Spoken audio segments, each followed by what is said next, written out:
As I return to this, I find myself thinking about like what inspires all these little ideas. Not so much like what inspires me to create. I think I've talked about that before, that some of us just have this like innate need to create things, and so it's not always that we're inspired to create. But I think that sometimes the things that we create are inspired by other things. And I have a couple stories that I follow, and I found that most of the things in life that I really, really enjoy are story driven. You know, growing up with Star Wars, part of what made it so entertaining and interesting was just how deep the lore went. Now, I know when Disney bought it and changed things, it revamped a lot of that lore and sequestered it to Legends, which I still haven't quite emotionally gotten over yet. But there were novels and there was background information and lore that stretched endlessly for the old Star Wars. And that was part of what was so entertaining. It's part of what drew me into Lord of the Rings initially, was just how deep the lore is, that you can ask a question about most things in Lord of the Rings, and there is an answer. It's not always going to be a simple one. You know, why do the Dwarves and the Elves have this rivalry? Well, it turns out that goes way, way back, and there was a betrayal that wasn't quite understood way in the past. You know, why does Gandalf recognize the Balrog? Well, it turns out that the Balrog is a fallen Maiar, the same species as Gandalf himself. Like, everything that you go into has an answer, until you get to weird things like Tom Bombadil, where it's like, well, what is Tom Bombadil? And, you know, that's one of those interesting things where Tolkien himself said, well, I'm not 100% sure. Which seems so odd in some sense, you know. But you're the author, like, what do you mean you don't know? But Tolkien understood, being a professor of language and myth, that humans don't understand everything, and that's part of what myths are used to tell, and that if they explain everything, they lose some of their believability, because we as humans will never understand everything, and we certainly don't understand everything. But Star Wars and Lord of the Rings both had these fantastic depths of lore that pulled me to them. And one of the ones that I follow now and have for maybe 20 years is One Piece by Eiichiro Oda, which is a manga series that has started to eclipse many other written forms in the last decade or so in a way that most people are just unaware of. When I first looked it up, One Piece was the 12th best-selling. I have to think about this for a second. If it's Eiichiro Oda himself or One Piece that is the best-selling series, but it was either it was Eiichiro Oda himself or it was One Piece in general is like the 12th best-selling or author or 12th best-selling series. I just found out the other day that evidently One Piece is the 20th most profitable franchise in the world, which is absolutely insane. And I know that One Piece is the best-selling comic book by a single author of all time, which is, again, just absolutely nuts. So the series has been going for a long time. Hopefully I got my numbers correct in here. I suppose they won't always be correct, but as of right now, recording. And if they're wrong, you know, please graciously and kindly correct me in the comments. But the whole point of this is each week I get to read a new chapter of One Piece. And that story is old. I started reading it in high school. And yet it keeps introducing new things constantly that are interesting and engaging. And they just make me excited. And when I'm driving or by myself and just thinking about things, I find that stories are often what get me going. It's cool to be able to represent things and paint stuff and draw stuff, but if it doesn't like tell a story, it seems almost pointless. So I think a lot of what I do, the desire for it at least, is always to tell a story. And I think that's most of us. I think most of us really, truly, we want to art because there are stories we want to tell. We get excited when we see a movie or an anime or something because of the story components and how they come together in conjunction with the other things. But it's, very seldom do you see something you're like, that is so cool that it does, and it doesn't have any story elements related to it. There's almost always some kind of story element that wraps us in, that pulls us into the fold. What are some of the stories that you guys are most fond of? Like, what are some of the things you're reading or that just kind of continue to inspire you? I'd love for you to share in the comments down below. I gave you some of mine. I revealed a little bit of my hand. Like, One Piece is huge for me. Lord of the Rings, old Star Wars. I'm a huge sci-fi and fantasy nerd. I love that stuff. The Dune novel. I know the movies are starting to make some headway now, but Dune is such a fantastic book for the same thing. It's just so consistent, and the storytelling is so wonderful. Those stories just trap you. They hold you tight. There's so many wonderful things that you can pull from them and learn from them. So, on a piece like this, where I'm mostly just kind of having fun, I'm not thinking about those things a ton. But I think that there's pieces of that always come in. I mentioned on my last session that this guy looks like something from a manga that I read. The dragons are obviously all fantasy related, and the first dragon that I probably had a real good understanding of and run-in with was Smaug from The Hobbit. I know that sometimes they pronounce it as Smaug, but I don't like it. And, I'll probably go look it up, and that is actually how Tolkien said it himself. But until then, I vastly prefer what my brain at like 9 years old when I first read the novel said, which was it's Smaug. It's just spelled differently because that's more interesting, and it's a fantasy novel. But that was probably my first run-in with a dragon, and so I think that is forever flavored how I think about dragons. This intelligent creature, this terrifying presence that used riddles and logic and intelligence to try to weasel Bilbo Baggins into revealing himself. I don't think they did a bad job with it in the movies. I mean, I think the Hobbit movies, by and large, were terrible, but I don't think that Smaug himself was done particularly badly. I love that they did his anatomy the way they did, where he's basically a wyvern or a drake, where he doesn't have 6 limbs. I think Tolkien would have appreciated that. So much of Middle-earth is grounded in as much realism as possible. The magic is not overly convoluted. And so having animals that could actually potentially exist makes a lot of sense. And in a lot of ways, I think Middle-earth was always kind of intended to have been a prehistory of our world. You get to the end of the Lord of the Rings, for example, and all the mythological races are under the correct assumption, that they're going to start fading into non-existence. And that is what happens. The age of man comes afterwards. And so slowly you could see a world where, the Shire becomes the British Isles, where Tolkien was from, which is where he wanted to be. It's why he creates that area to look that way. And, the hobbits kind of fade into legend, and man takes over the world. If you look at the geography of Middle-earth, it mirrors Europe in some ways.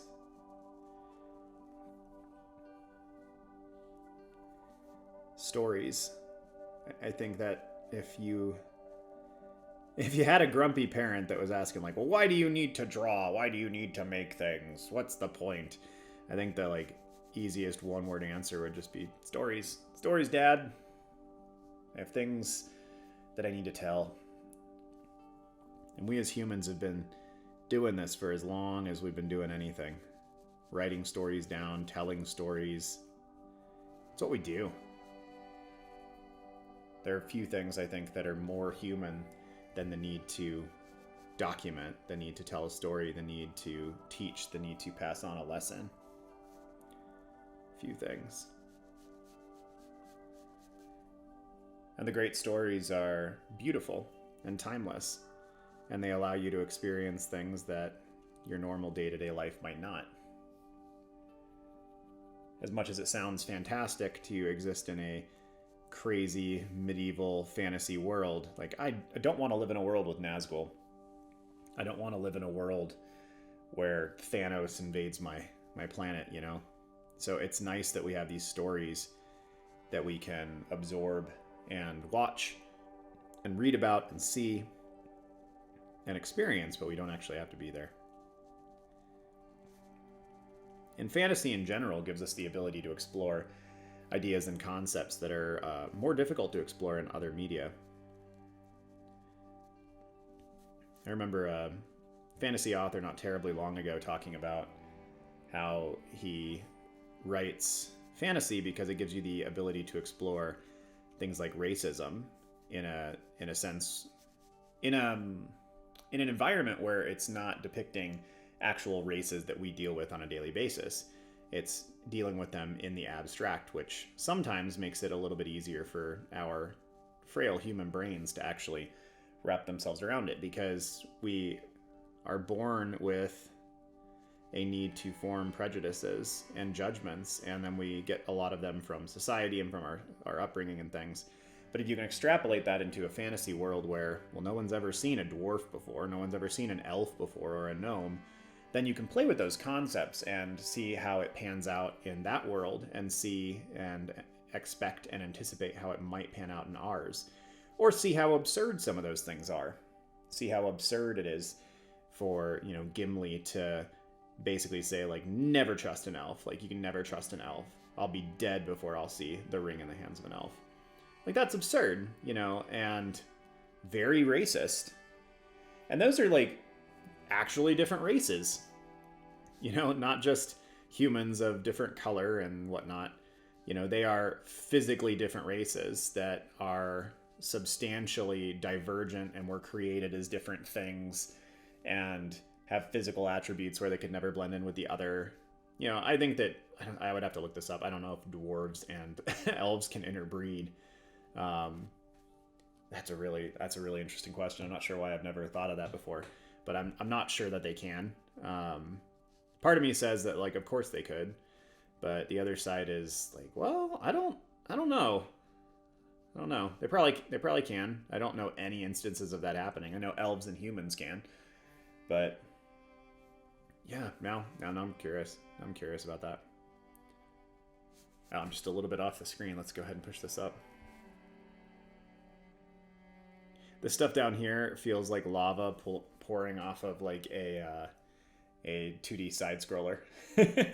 Like I'm getting flashbacks to Mega Man. I think Mega Man 4 with I think it was Toadman. His level has lots of stuff like this where the water is like draining off in the sewers. Those old Mega Man games are so difficult. So difficult.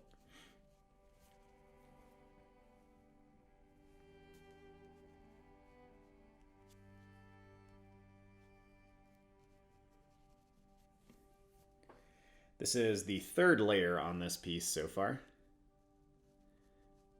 I'm pretty happy that this paper has been holding up. It's not real special paper. Let me see if I can actually look at this for just a second. I'm curious of the poundage on it. It's mixed media paper. It is 110 pounds, so that's pretty good. 110 pound paper is not super thick for like watercolor, but it's really thick for drawing and print. Sorry, drawing and ink related usage. I used to get so excited when I was in high school and I got really nice watercolor paper. Pretty normal is about 150 pound. And for those of you who don't know, the poundage is how much 1,000 sheets of that paper would weigh. It's usually, if I'm not mistaken, in a full ream of the paper. So I think that's probably 18 by 36 or 18 by 24. But that just tells you that, like, yes, essentially, 150-pound paper is going to weigh and be more dense than, twice as dense as 75-pound paper. I start speaking about these things that I know, and then all of a sudden I'm like, oh man, like I gotta fact check, is it, I know it's for 1,000 sheets, but is it 1,000 sheets of this size or this size? So that's always how it works, though. You ran into that a lot when you were teaching, where you think you understand a thing, and then kids start asking questions, and you're like, okay, well, evidently I didn't understand this as well as I thought I did, which is actually why it was pretty common if you had a student that was doing really well and succeeding on things that teachers would often have that student instruct other people. So if that ever happened to you and you were agitated by it, please understand that was not a cop-out by the teacher. That's just a psychological thing that basically one of the best ways that you can further instill knowledge in yourself and have a better understanding of a thing and how it functions is to actually try to convey it to someone else. And so that is actually a pretty well-known technique in the teaching world. And it does work reasonably well. And most teachers know that, and that's part of the reason why they use the strategy, because most teachers will, get into a subject and be like, I'm proficient in this, I can do this. And then you start teaching it, and that's when you start to realize all the holes. That's also why you often get teachers who teach in subjects like math or science who were really, really good at those subject areas, and they're not particularly good teachers, is because it came so naturally to them that they really struggle to articulate it to other people. Just because you're a really good musician doesn't just because you're a really good musician does not mean that you're going to be a good music teacher. Just because you're really good with science does not mean you're going to be a really good science teacher. A lot of times it's the people who struggled with whatever the medium was that really learn how to be the good teachers, because they're the ones who had to learn strategies. If something came naturally to you, there's a good chance that you're not going to be good at teaching it, because you don't understand the 80% of your classroom that doesn't get it. To you, it's pretty rudimentary. I ran into that a little bit when I was tutoring math, which is good. It was humbling for me, because math came so naturally to me when I was younger that trying to teach it to younger kids was like, oh my goodness, like I really have to wrap my head around why I think this and why I know this and how I do this, because it always just came naturally to me. Music is kind of the same way. Guitar and musical knowledge, writing and composing always felt like it came pretty naturally. I'm not an exceptionally good guitarist, but I understand a lot of the fundamentals of music just from like my nature. And so that meant when I've had people approach me over the years about like, hey, do you want to teach me how to play guitar? Could you do this? It's like, I am poorly equipped to do this. And a couple times when I was younger and arrogant and tried, I did really poorly. Somebody would ask like, okay, but like, what's the strumming pattern? I was like, well, just whatever it needs to be, because I didn't really know like, well, why am I strumming this way? It's what makes sense. And probably a little bit of instinct, and probably just a lot of like, I unconsciously absorbed these things from, bands and other guitarists that I listened to. Art was different. Art took me a long time to learn the basics, a long time to become pseudo proficient, and I'm still dissatisfied with my skill level and working on improving it. And I think that's why I was able to teach it fairly well for such a long time. And I frequently taught students that were better than me, because a lot of what you do in art instruction is at the high levels is not actually teaching people how to paint a particular thing or draw a particular thing. They've learned at that point how to become proficient, in the same way that I know how to become proficient. If I want to learn how to do a thing, I have to practice doing a thing. If I want to learn how to draw people from imagination, I need to draw people from imagination, evaluate what I did poorly, and then adjust. At the high levels of education, in high school at least, I'm helping students craft out ideas. I'm helping students figure out why their thumbnail or their sketch doesn't give off the vibe that they want, why it doesn't seem to achieve its purpose. So my eyes for the last 11 years were essentially built and becoming more proficient at helping students isolate what went wrong or avoid what would potentially go wrong, and understand how they can have the highest chance of success at whatever it is that they're working on. That was really my task, my job. And so in that train of thought, I could work with students that were much better artists than I was in particular areas and still help them grow, because my eyes could see things that their eyes couldn't.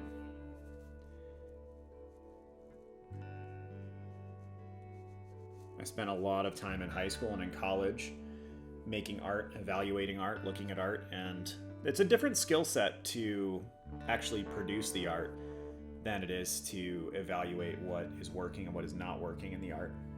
They're often developed adjacent to one another, and they can be tremendously linked. But you can be somebody who is unable to draw or paint particularly well, but is very capable at discerning what is working or not working in a piece.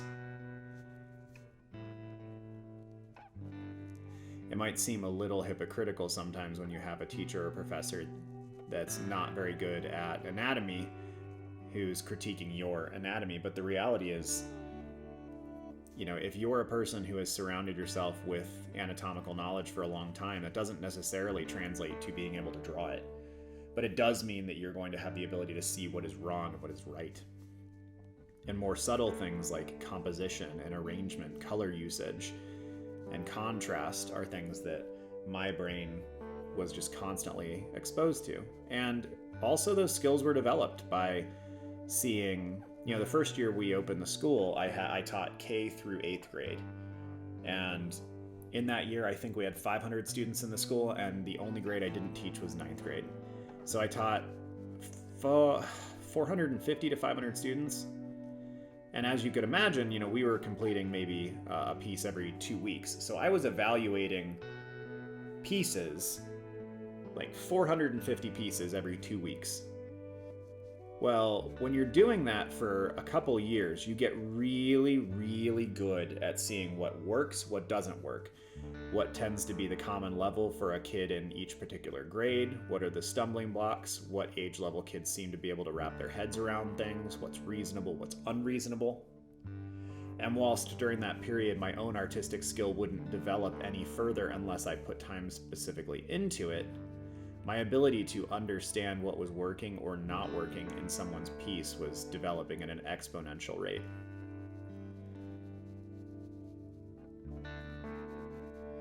And now I find myself in a place where it's like, I wish I would have been working on my art that whole time. I wish I would have been honing my skills, because I had a lot of opportunities. I could have been painting more. I could have been drawing more. In some of those years, I was far more involved in the intricacies of running the school as opposed to being in the classroom. And, it's hard. I don't imagine that most of us ever make it out of an occupation without some measure of regret. And at this point in my life, I just wish that I would have put a lot more time into my artwork so that I would be further along than I am. But I would wager that regardless of where my skills are now, or were now, or would have been now, I would still feel the same way. I think I know myself well enough now to know that there's not a magical level of art proficiency that I could get to someday where I would feel like I was good. I know that regardless of how good I get over the years, I'm always gonna feel like I want to be better and I should be better. Talked about that a little bit last session. Am I good enough? No, I never will be. But it's also really about like my artistic skill and not my humanity. Like, am I as a human good enough? Yeah. Am I as an artist good enough? Nope, and I never will be. And yet, I'm good enough in the moment to enjoy what I'm doing. I'm good enough in the moment to have fun, to pass things along, to make jokes with other people, to still help my kids, that that graduated last year or the year before, or even some that are, still in high school that I hear from. Like, I'm still capable of helping all them. And maybe more so now because I'm in it. On a normal week right now, I'm getting the opportunity and privilege to have the ability to put in maybe 10 or 15 hours of art, and I'll keep ramping that up. I'm lucky. I'm really lucky. Really fortunate.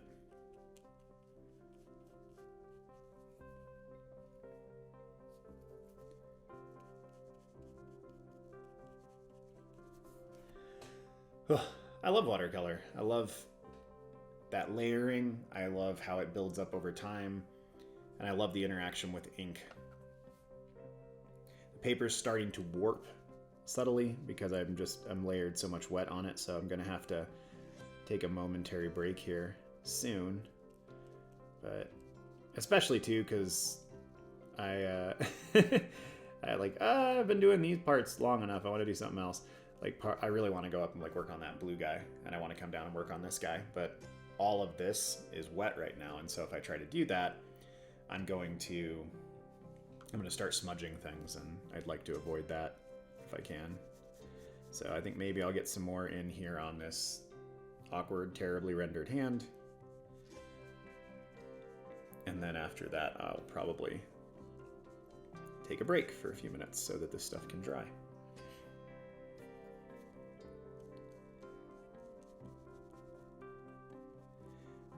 I'll often try to get in a little bit of a session like this before I go work out. I've tried the other way around, but my hand shakes when I finish running or lifting or anything like that. And that makes it really hard and frustrating to make any artwork when part of your body is just vibrating. So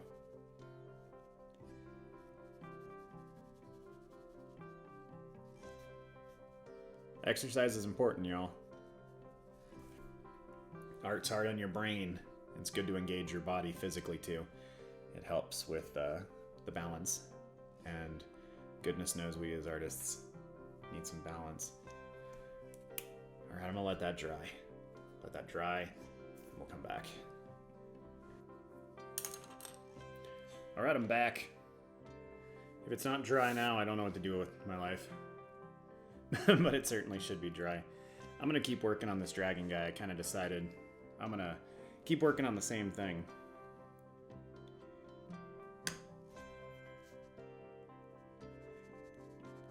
Finish my workout, which, maybe that feels a little disingenuous because it's well, this is supposed to be a sketchbook session and you took a break halfway through the session. But that's do you always have the time to put in, a full session? Probably not. I don't. I've got a kid. I've got, a house to manage, a lot of food to cook and all that jazz. And, I love when I get to sit down for, an hour or more to make art, but I don't always have that. And oddly, I found over time that I usually don't have the attention span to work on art for more than about 2 hours at a sitting anyway. So usually I've contained how much art I do to much smaller quantities of time. But that's just, I'm trying just not to make excuses. Oh, well, I couldn't get in the whole thing today, so I'm not gonna do it. No, it's screw that. I'm just gonna get in and do what I can. And most of the days I can get in half an hour minimum, and some days I can get in a couple hours.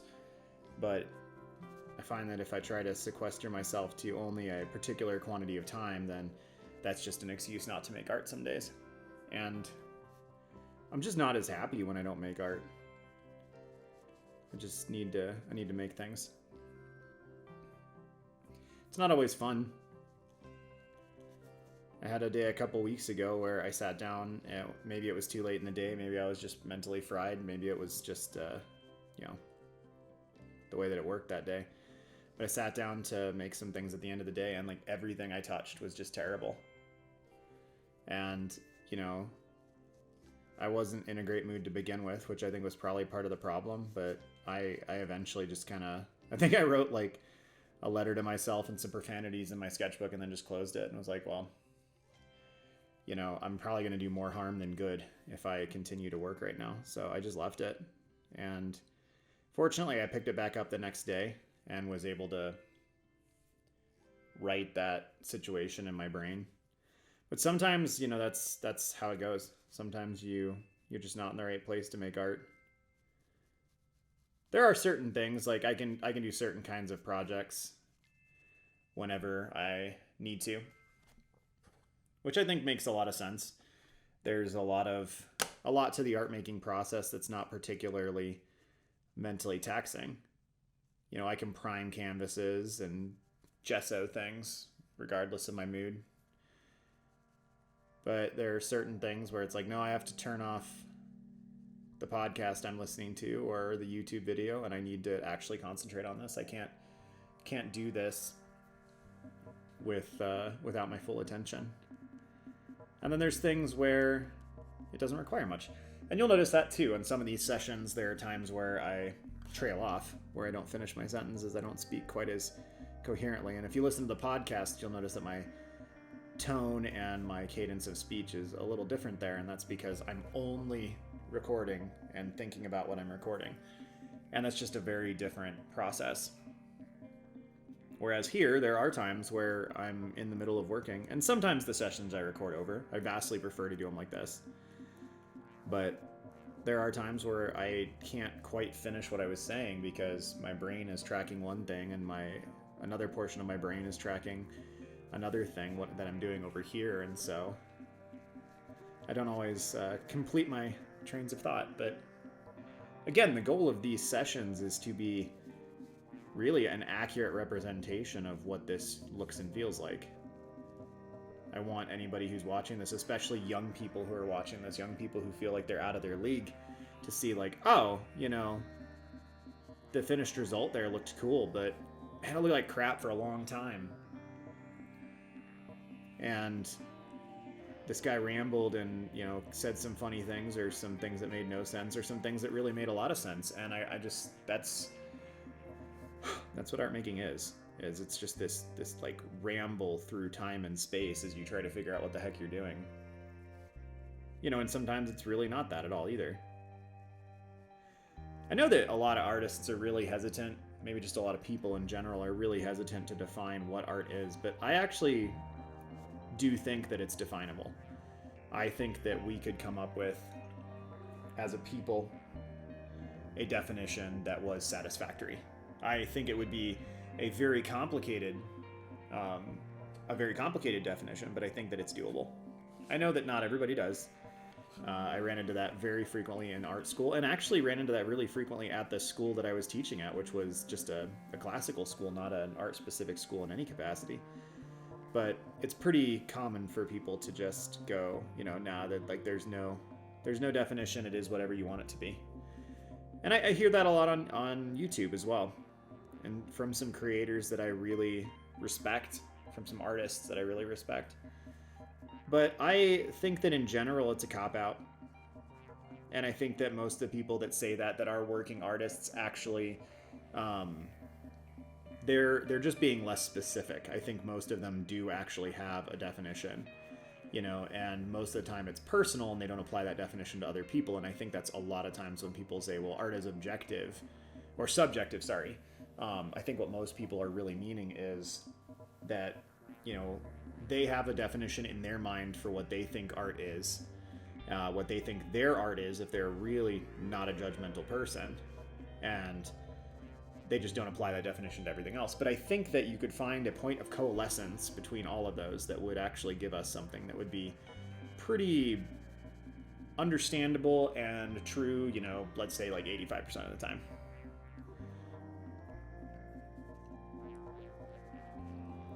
Touched on it a teeny bit, I think, maybe in podcast episode 4.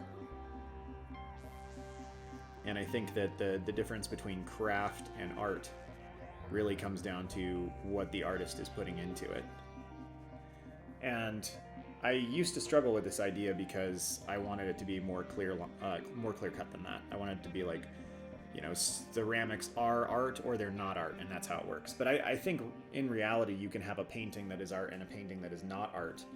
And hypothetically, you could have two paintings that looked identical, that one was not art and one was art. And I think a lot of it ties into what the intention was behind it. And if something is made because it's an extension of the artist, you know, they're trying to express something, accomplish something, communicate something. If it ties into their soul, I think it's pretty much always going to be art. And if it doesn't, then it's probably craft. And the reason I say probably is because I don't have a totally working, like, functional definition yet, and so I want to not be so arrogant as to step out and assume that I have it solidified. And I'm not sure that I'm right. I just think that I probably, given enough time, we as humanity could come up with a good working definition for it. But if you can separate it really into craft or art, then you can start to create some differences. Because I know there's a lot of ceramicists, some that, you know, I have as friends, that would consider what they do not art. And then there's other ceramicists that consider what they do art. And the same thing is true with culinary folk, with chefs and cooks. And I know a lot of chefs that because I collect cookbooks and I read them and I love them, and most of what I watch is food related when I do watch television, which is not frequent.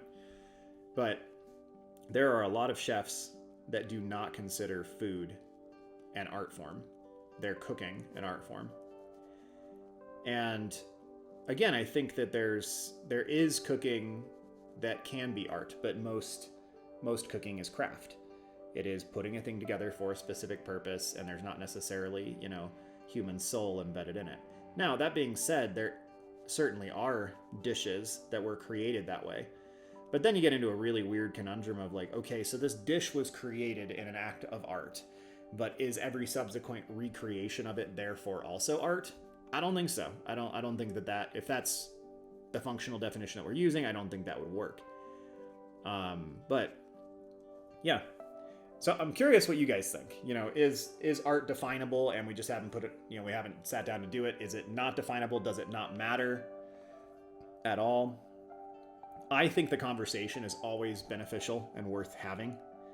And so even if, you know, we could come to a pretty good conclusion that you can't define it, it's esoteric and it's subjective, I still think it's beneficial as humans to contemplate, well, why? You know, and could something be done that would make it definable? That's how I just operate in life, though. I like playing with things and trying to figure out the esoteric meanings and making sure that whatever I think and spout off on and believe is really grounded in something. Always exploring, always trying to figure out, always trying to know more, always trying to understand. And I find that fun. It's not really like I'm a skeptic. I guess I am probably in some capacities, but mostly it's just I enjoy the process of uncovering things and learning things. So I do think that there is a definition for art. I started a paper on it years ago when I was teaching.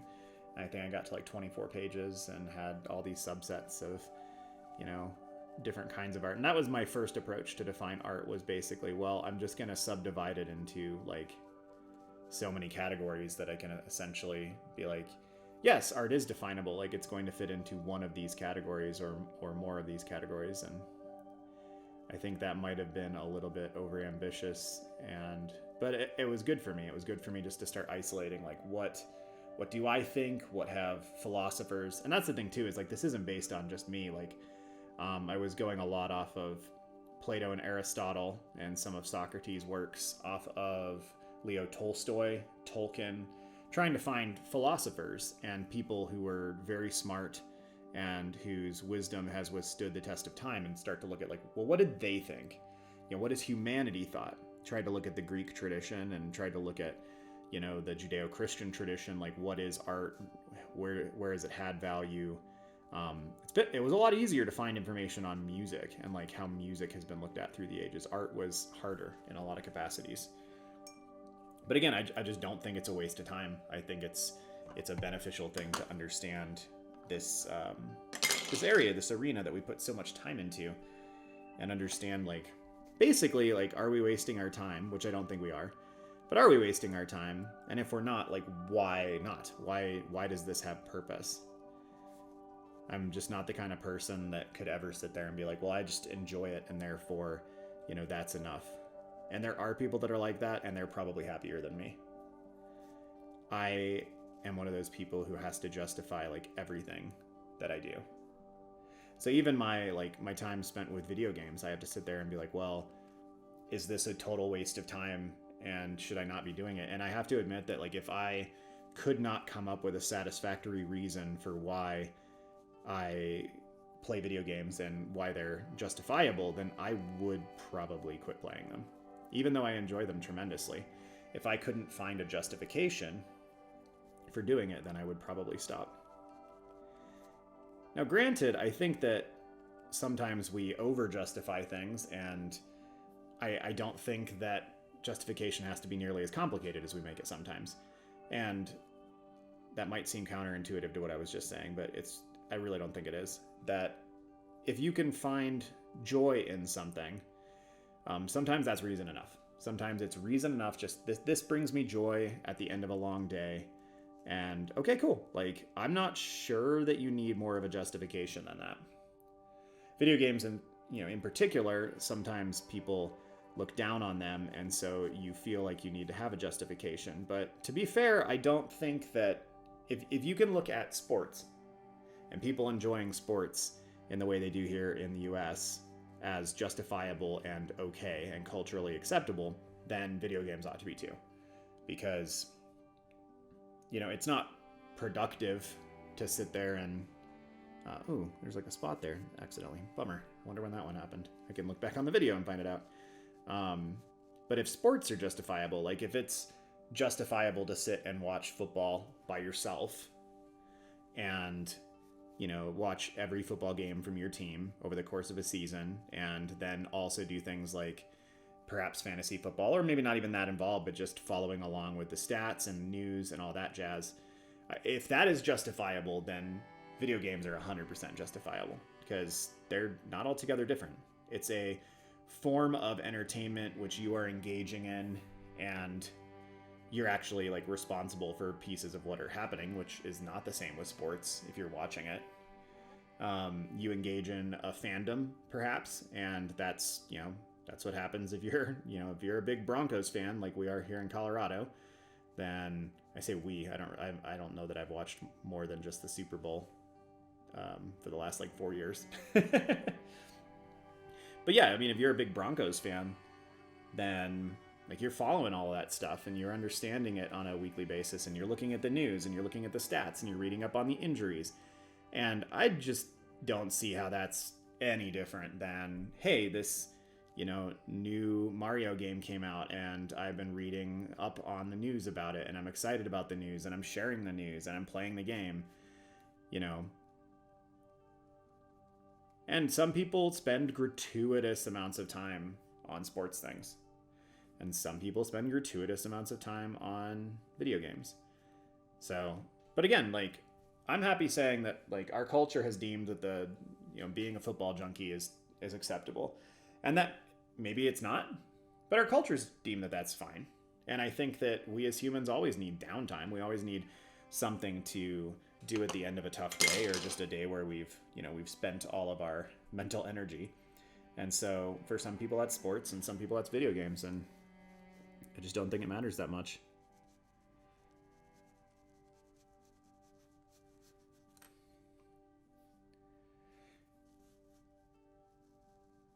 I say it doesn't matter that much after I rambled about it in several different sessions, and I'm continuing to ramble about it. But again, that's how I process. I have to think through things and make sure that my actions are justified and that I feel okay with what I'm doing. And I'm just not content to just be like, oh, whatever, I enjoy it. Some people are, and I don't think that's wrong. It's just not me. It's not how I'm built. I have to overanalyze everything and probably ruin a lot of my joy and a lot of my happiness that way. It is not the secret to happiness. Overthinking is not the secret to happiness. Purple and yellow. Just match made in heaven. Love it. I love the yellows.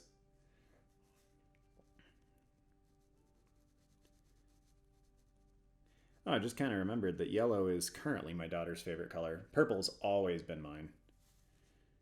When I was young, it was the arrogance of like, well, it's a royal color and I'm better than everyone else, so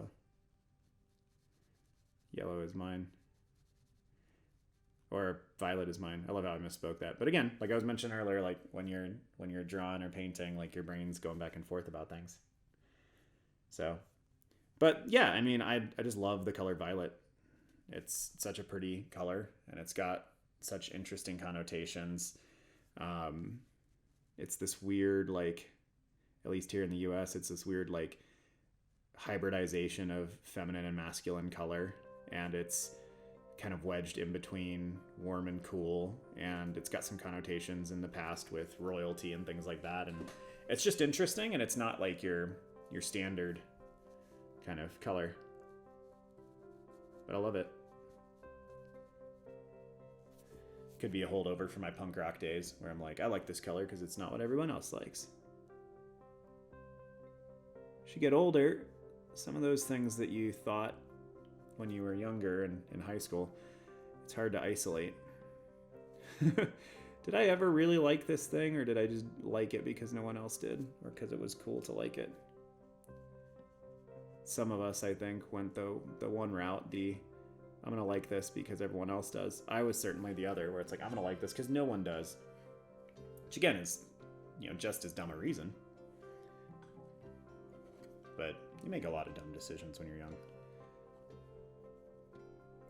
These watercolors, I've had the same watercolor set for so long. And it has, like, I've gone through look at these. Like, they're, I've used so little. I've done probably 40 or 50 hours worth of watercolor painting on this one set. Like, it's crazy. It's got to make it hard for some of these companies to make any money when they, I think this set might have been $20 or $30, and it could have been like 16. I just don't remember. It's been a long time. But like, how does a company that makes things like this make any money when the average person is going to buy like one set every like couple years?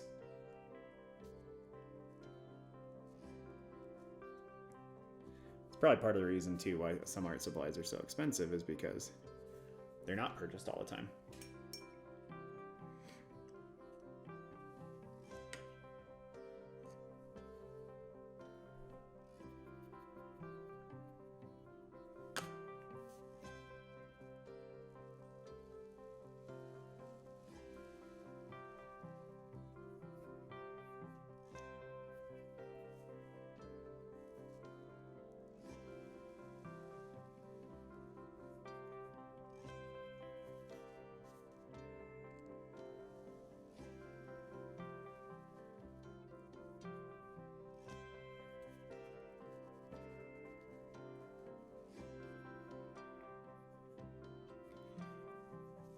Tell that I immediately shifted to something that was requiring more of my concentration, because all of a sudden it's like, now it's hard to talk.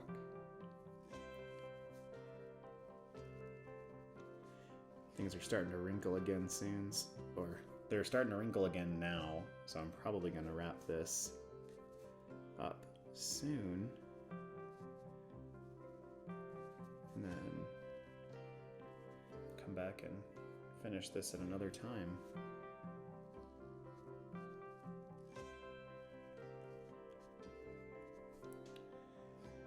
Cool though. I'm enjoying it. It's weird. This hand is still stupidly done, but it's fine. Next time I should sketch it first. I just rushed it and didn't think about the three-dimensionality of it. So it's, like the lines are wrapping this way, which means that toe should be a little bit different. The finger should be a little bit different, but it's fine.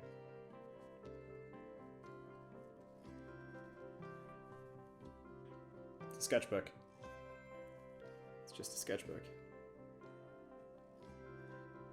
That tendency recently to have like perfect sketchbooks and have them as like presented pieces, like get away from that. That's just bad.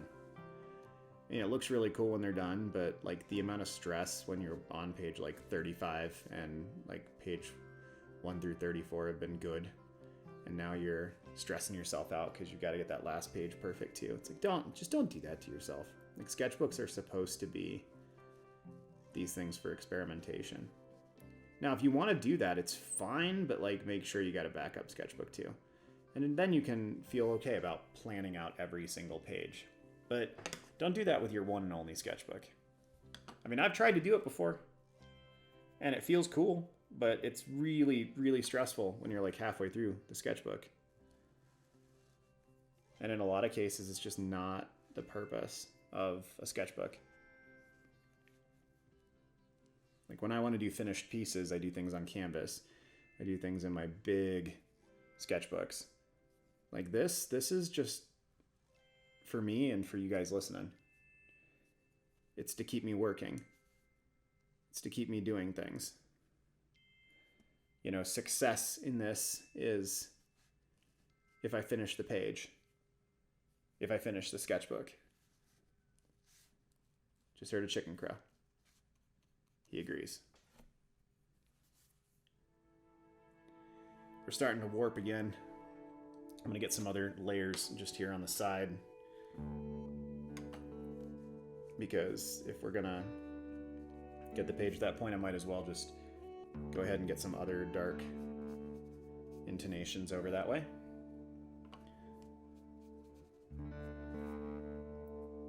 And things that I can play with and fill in for next time. Get some, I haven't done like any black on this page yet, so get some real darks up here. I say, as you know, of course, watercolor doesn't allow it to be perfectly dark on my first layer unless I really get that pigment in there.